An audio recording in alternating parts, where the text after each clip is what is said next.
Ito po ang naging resulta ng ating survey dito sa bayan ng Santa Rosa City, Baluarte, ni Congressman Dan Fernandez. Ang nagsabing susuporta sa Team Duterte ay 90 katao.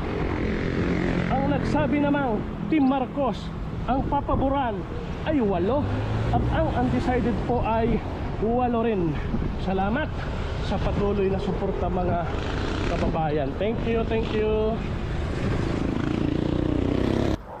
At kung kukunin natin ang porsyento mga kababayan, so 106 na nagpa-unlock sa ating interview.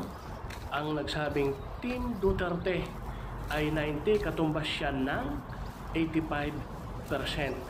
Ang nagsabi naman susuporta sa Team Marcos ay 8, katumbas siya ng 7.5%.